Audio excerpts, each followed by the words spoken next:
Bonjour peuple de Dieu, soyez une fois de plus la bienvenue dans cette émission inspirée du Seigneur à la lumière des psaumes. Les psaumes sont des hymnes, des poèmes que se chantait le peuple d'Israël avec le psalterion. Ça veut dire que s'il fallait chanter les cantiques des griots dans notre tribu, on prendrait tout simplement le nom de l'instrument avec lequel on chantait les prouesses des rois.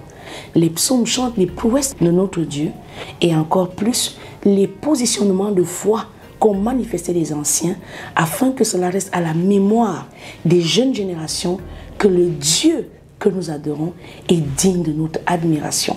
Il l'a fait dans le passé, il le fera encore aujourd'hui et très certainement pour l'éternité.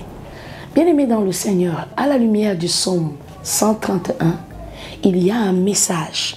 Car c'est un cantique des degrés, c'est un psaume de positionnement sur la marche du pèlerin. Bien aimé, quand on lit les premiers versets de ce psaume, on a l'impression qu'on a déjà découvert le secret. Mais quand on va entamer la deuxième lecture, c'est-à-dire après les deux premiers versets, le troisième viendra s'opposer au premier et viendra nous montrer réellement ce qu'est la véritable confiance en Dieu. En d'autres termes, c'est quoi la foi? Lorsque tu lis la Bible, souvent tu as l'impression que l'émotion que te procurent les Saintes Écritures, c'est ça la foi, non? Souvent quand tu écoutes les pasteurs prêcher, souvent les motivateurs, les coachs spirituels, donner des médicaments spirituels, tu as l'enthousiasme, mais jusque-là, ce n'est pas la foi. En effet, le troisième verset est une synthèse. Ça dit un brassage des contre-avis pour que tu vois réellement c'est quoi la foi. Et en tant que peuple d'Israël, tu es invité à faire cette synthèse-là en toi-même. C'est pourquoi dans ce psaume, le psalmiste, le roi David, le roi messianique et prophète, t'invite à te rendre compte que souvent nous poursuivons des choses. Nous bâtissons notre vie de foi autour des quêtes. Nous atteignons même nos buts car le roi Salomon a atteint sa cible.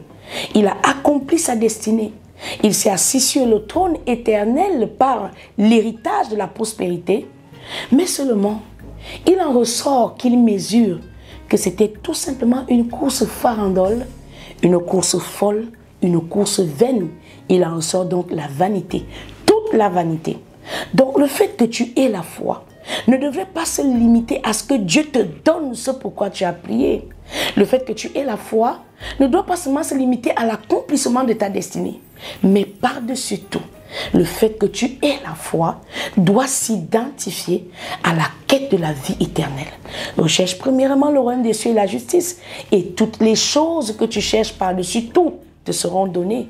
Alors bien-aimé, aujourd'hui, dans la lumière du psaume 131, repositionne-toi dans la véritable foi et vis pour l'éternité. Psaume 131, nous lisons au nom du Seigneur Jésus-Christ. Cantique des degrés de David. Éternel, je n'ai ni un cœur qui s'enfle, ni des regards hautains.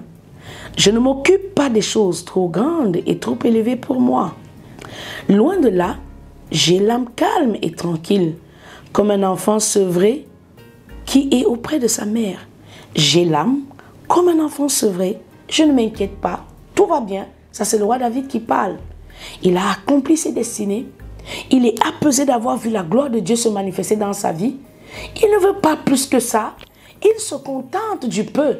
Et c'est pourquoi Jésus pouvait dire, je ne peux pas demander plus que cela. Et que celui qui a deux tuniques en donne à un autre.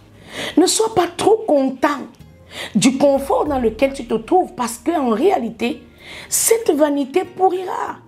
Et ceux même après toi ne donneront même pas la valeur à tous ces jours où tu dors sans dormir.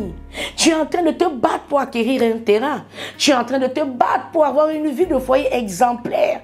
Mais après toi, quels souvenirs garderont les générations futures de toutes ces larmes qui ont coulé, de toutes ces larmes qui ont mouillé ton oreiller? Bien aimé, le plus important dans ces choses, c'est de se souvenir que Dieu reste notre essentiel. Israël, met ton espoir en l'Éternel dès maintenant et à jamais. Que ton espoir, que ta foi soit bâtie dans ta relation avec Dieu et que ton espoir, ton espérance, ta plus grande richesse soit d'être un ami de Dieu, comme David l'a été. Alors, si tu es un fils d'Israël, Si tu te reconnais être fils d'Abraham, reçois cette paix-là et ne te fais plus autant de mal pour ces choses qui vont disparaître, car vanité des vanités, tout est vanité. C'était LTDE, les temps de l'Éternel.